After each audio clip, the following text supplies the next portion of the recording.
Hi everyone, welcome to Usha ಕಾಪೂಸ್ vlog. So ತಮ್ಮನೇಲಲ್ಲೇ ಗೊತ್ತಾಗಿರುತ್ತೆ ನಿಮಗೆ ಇವತ್ತೇನು ಸ್ಪೆಷಲ್ ಡೇ ಅಂತ ಹೇಳ್ಬಿಟ್ಟು. ಬಟ್ ನಾನು ಈ ವಿಡಿಯೋ ಅಪ್ಲೋಡ್ ಮಾಡೋ ಅಷ್ಟೊತ್ತಿಗೆ ನನ್ನ ಬರ್ಡೇ ಮುಗ್ದೋಗಿರುತ್ತೆ. ನಂದು ನಮ್ಮ ಮನೆಯವ್ರದ್ದು ಇಬ್ಬರದು 1 ಡೇ ಡಿಫ್ರೆನ್ಸಲ್ಲಿ ಬರ್ಡೇ ಇರೋದು. ಸೊ ಅದಕ್ಕೋಸ್ಕರನೇ ಚಿಕ್ಕ ತಿರುಪತಿಗೆ ಹೋಗೋಣ ಅಂತ ಹೇಳ್ಬಿಟ್ಟು, ಅಂದರೆ ವೆಂಕಟೇಶ್ವರ ಸ್ವಾಮಿ ದೇವಸ್ಥಾನಕ್ಕೆ ಹೋಗಿ ಬರೋಣ ಅಂತ ಹೇಳ್ಬಿಟ್ಟು ಹೋಗಿದ್ವಿ.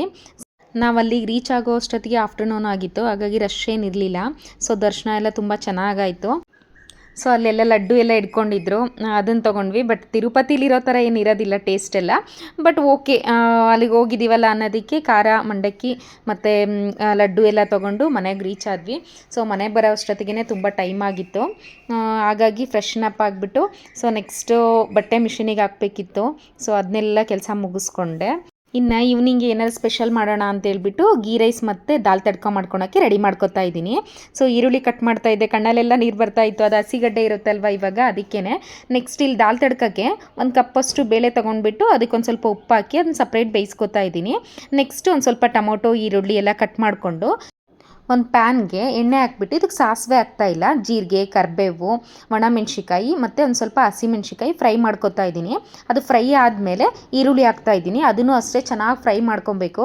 ಸೊ ಚೆನ್ನಾಗಿ ಫ್ರೈ ಮಾಡ್ಕೊಂಡಾದಮೇಲೆ ಟೊಮೊಟೊ ಹಾಕ್ಕೊತಾ ಇದ್ದೀನಿ. ಟೊಮೊಟೊ ಹಾಕ್ಕೊಂಡು ಒಂದು ಸ್ವಲ್ಪ ಉಪ್ಪು ಹಾಕಿ ಸೊ ಅದನ್ನು ಒಂದು ಸ್ವಲ್ಪ ಲಿಡ್ ಕ್ಲೋಸ್ ಮಾಡಿಬಿಟ್ಟು ಅದನ್ನು ಬೇಯಿಸ್ಕೊಂಡು ನೆಕ್ಸ್ಟ್ ಇದಕ್ಕೇ ಒಂದು 1/2 ಸ್ಪೂನು ಗರಂ ಮಸಾಲ ಹಾಕ್ತಾಯಿದ್ದೀನಿ. ನೆಕ್ಸ್ಟ್ ಒಂದು ಸ್ವಲ್ಪ ಅರಿಶಿನ ಹಾಕ್ಬಿಟ್ಟು ಅದಕ್ಕೇ ಖಾರದ ಪೌಡರ್ ಹಾಕಿ ಅದಕ್ಕೊಂದು ಸ್ವಲ್ಪ ಧನಿಯಾ, ಒಂದು ಸ್ಪೂನಷ್ಟು ಧನಿಯಾ ಹಾಕ್ತಾಯಿದ್ದೀನಿ. ಸೊ ಧನಿಯಾ ಹಾಕ್ಬಿಟ್ಟು ಏನು ಬೇಯಿಸ್ಕೊಂಡಿದ್ನಲ್ವ ಅದನ್ನು ಮಿಕ್ಸ್ ಮಾಡಿಕೊಂಡು ಸೊ ಚೆನ್ನಾಗಿ ಅದನ್ನೊಂದು ಸ್ವಲ್ಪ ಕುದಿಸ್ಕೊಬೇಕು. ಸೊ ಈ ಕಡೆಗೆ ಇನ್ನೊಂದು ಒಗ್ಗರಣೆ ಕೊಡ್ತಾ ಇದ್ದೀನಿ. ಇದಕ್ಕೂ ಅಷ್ಟೇ ಜೀರಿಗೆ, ಶುಂಠಿ ಮತ್ತು ಬೆಳ್ಳುಳ್ಳಿನ ಚಿಕ್ಕದಾಗಿ ಕಟ್ ಮಾಡ್ಕೊಂಡಿದ್ದೀನಿ, ಒಂದು ಒಣಮೆಣ್ಸಿಕಾಯಿ, ಒಂದು ಸ್ವಲ್ಪ ಕರಿಬೇವು ಮತ್ತು ಅದಕ್ಕೆ ಒಂದು ಸ್ವಲ್ಪ ಖಾರದ ಪೌಡ್ರ್ ಹಾಕಿ ಅದನ್ನ ಫ್ರೈ ಮಾಡಿಕೊಂಡು ಏನು ಮುಂಚೆ ರೆಡಿ ಮಾಡ್ಕೊಂಡಿದ್ನಲ್ವ ಸೊ ಅದಕ್ಕೇ ಮಿಕ್ಸ್ ಮಾಡಿಕೊಂಡು ಲಾಸ್ಟಿಗೆ ಒಂದು ಸ್ವಲ್ಪ ಕೊತ್ತಂಬರಿ ಹಾಕಿದರೆ ಸೊ ಇಲ್ಲಿ ದಾಲ್ ತಡ್ಕ ರೆಡಿ ಆಯಿತು. ನೆಕ್ಸ್ಟ್ ಗೀ ರೈಸಿಗೆ ಸೊ ನಾನಿಲ್ಲಿ ಬಾಸುಮತಿ ರೈಸ್ ತೊಗೊತಾ ಇದ್ದೀನಿ, 2 ಬೌಲಷ್ಟು. ಸೊ ಯಾವ ರೈಸ್ ಆದರೂ ತೊಗೊಬೋದು, ಯಾವ ರೈಸ್ ಹಾಕಿದ್ರೂ ಕೂಡ ಚೆನ್ನಾಗಿರುತ್ತೆ. ನಾನೊಂದು ಸ್ವಲ್ಪ ಸ್ಪೆಷಲ್ ಆಗಿರಲಿ ಅಂತ ಬಾಸುಮತಿ ರೈಸ್ ತೊಗೊಂಡಿದ್ದೀನಿ. ಇದನ್ನು ಚೆನ್ನಾಗಿ ವಾಶ್ ಮಾಡಿಬಿಟ್ಟು ಅದು ನೀರು ಹಾಕಿಬಿಟ್ಟು ನೆನೆ ಇಟ್ಟಿದ್ದೀನಿ. ಕುಕ್ಕರಲ್ಲಿ ಮಾಡ್ತಾ ಇದ್ದೀನಿ. ಸೊ ಅದಕ್ಕೆ ಕುಕ್ಕರ್ಗೆ ಒಂದು 2 ಟೇಬಲ್ ಸ್ಪೂನ್ ತುಪ್ಪ ಹಾಕ್ಬಿಟ್ಟು ಅದಕ್ಕೇ ಒಂದು 2 ಟೇಬಲ್ ಸ್ಪೂನ್ ನಾರ್ಮಲ್ ಆಯಿಲ್ ಕೂಡ ಹಾಕಿದ್ದೀನಿ. ಸೊ ನೆಕ್ಸ್ಟು ಹೋಲ್ ಸ್ಪೈಸಸ್ ಹಾಕಿದ್ದೀನಿ. ಸೊ ಸಾಸಿವೆ ಬಂದುಬಿಟ್ಟು ಎಲ್ಲ ಸ್ಪೈಸಸ್ ಕೂಡ ಹಾಕ್ಬೋದು. ಇದಕ್ಕೆ ಜೀರಿಗೆ ಜಾಸ್ತಿ ಹಾಕಿದಷ್ಟು ಚೆನ್ನಾಗಿರುತ್ತೆ. ನೆಕ್ಸ್ಟ್ ಅದಕ್ಕೇ ಹಸಿಮೆಣ್ಸಿಕಾಯಿ ಮತ್ತು ಈರುಳ್ಳಿನೇ ಚೆನ್ನಾಗಿ ಫ್ರೈ ಮಾಡಿಕೊಂಡು ಇದಕ್ಕೇ ಹಸಿ ಬಟಾಣಿ ಕೂಡ ಹಾಕಿದ್ದೀನಿ. ಇದನ್ನು ಒಂದು ಸ್ವಲ್ಪ ಫ್ರೈ ಮಾಡಿಕೊಂಡು ಒಂದು ಬೌಲಷ್ಟು ಮೆಂತ್ಯ ಸೊಪ್ಪು, ಒಂದು ಬೌಲಷ್ಟು ಪುದೀನ ಸೊಪ್ಪು ಹಾಕಿದ್ದೀನಿ. ಅದನ್ನು ಕೂಡ ಫ್ರೈ ಮಾಡಿಕೊಂಡು ಇದಕ್ಕೊಂದು ಸ್ವಲ್ಪ ಶುಂಠಿ ಬೆಳ್ಳುಳ್ಳಿ ಪೇಸ್ಟ್ ಹಾಕ್ತಾಯಿದ್ದೀನಿ. ಸೊ ಇದು ಮ್ಯಾಂಡಿಟರಿ ಏನಿಲ್ಲ. ಸೊ ನೆಕ್ಸ್ಟ್ ಇದಕ್ಕೆ ಗರಂ ಮಸಾಲ 1 ಸ್ಪೂನಷ್ಟು ಗರಂ ಮಸಾಲ ಹಾಕಿ ಚೆನ್ನಾಗಿ ಫ್ರೈ ಮಾಡಿಕೊಂಡು ಏನು ನೆನೆಸಿಟ್ಕೊಂಡಿದ್ನಲ್ವ ಬಾಸುಮತಿ ರೈಸ್ನ ಅದನ್ನು ಹಾಕ್ತಾಯಿದ್ದೀನಿ. ಈಗ ಇದಕ್ಕೆ 1/2 ಬೌಲಷ್ಟು ನಾನು ಕಾಯಿ ತುರಿನ ರುಬ್ಕೊಂಡಿದ್ದೆ. ಸೊ ಅದನ್ನು ಕಂಪ್ಲೀಟ್ ಮಿಕ್ಸ್ ಮಾಡ್ಕೊತ, ಇಲ್ಲಿ ಯಾವುದನ್ನು ಫಿಲ್ಟ್ರ್ ಮಾಡ್ಕೊಂಡಿಲ್ಲ ಕಾಯಿ ಹಾಲನ್ನ.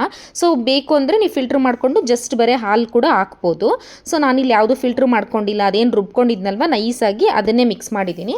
ನೆಕ್ಸ್ಟ್ ಒಂದು ಸ್ವಲ್ಪ ಉಪ್ಪು, ಲಾಸ್ಟಿಗೆ ಒಂದು ಸ್ವಲ್ಪ ಕೊತ್ತಂಬರಿ ಹಾಕಿ ಸೊ ಇದಕ್ಕೆ ಲಾಸ್ಟಿಗೆ ಒಂದು ಸ್ವಲ್ಪ ನಿಂಬೆಹಣ್ಣು ಹಿಂಡಿದ್ದೀನಿ. ಸೊ ನಾನು ಟೊಮೊಟೊ ಏನೂ ಹಾಕ್ತಾ ಇಲ್ಲ ಅಲ್ವಾ, ಸೊ ಜೊತೆಗೆ ಉದ್ರುದ್ರಾಗಿರುತ್ತೆ ನಿಂಬೆಹಣ್ಣು ಹಾಕಿದರೆ. ಸೊ ಅದಕ್ಕೆ ಹಾಕಿ ಅದನ್ನು ಒಂದು ವಿಷಲ್ ಕೂಗಿಸ್ಕೊಂಡಿದ್ದೀನಿ. ಸೊ ಇಲ್ಲಿ ನೋಡಿ ಉದ್ರುದ್ರಾಗಿ ಎಷ್ಟು ಚೆನ್ನಾಗಾಗಿದೆ ಅಂತ ಹೇಳ್ಬಿಟ್ಟು. ಇದಕ್ಕೇ ಹೋಟೆಲಲ್ಲೆಲ್ಲ ಈರುಳ್ಳಿ ಕೊಡ್ತಾರಲ್ವ ಕಟ್ ಮಾಡಿಬಿಟ್ಟು, ಆ ಥರ ರೆಡಿ ಮಾಡ್ಕೊತಾ ಇದ್ದೀನಿ.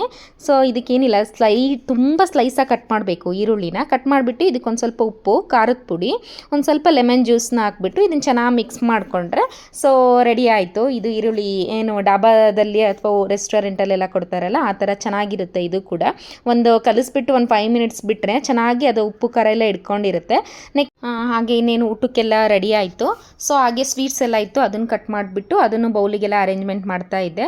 ಜೊತೆಗೆ ಇವರು ಊಟಕ್ಕೆ ಸ್ಟಾರ್ಟರ್ಸ್ ಬೇಕು ಅಂತ ಹೇಳ್ಬಿಟ್ಟು ಕ್ರಿಸ್ಪಿ ಕಾರ್ನು, ಸೋಯಾ ಚಾಪ್ಸು ಮತ್ತು ಪನ್ನೀರ್ ಟಿಕ್ಕಾನ ಆರ್ಡ್ರ್ ಮಾಡಿದರು. ಅದನ್ನು ಕೂಡ ಅದನ್ನು ಕೂಡ ಒಂದು ಪ್ಲೇಟಿಗೆ ಹಾಕ್ಬಿಟ್ಟು ರೆಡಿ ಮಾಡಿಕೊಂಡು ಹಾಗೆ ಇನ್ನು ಊಟದೆಲ್ಲ ಪ್ರಿಪ್ರೇಷನ್ ಮುಗೀತು.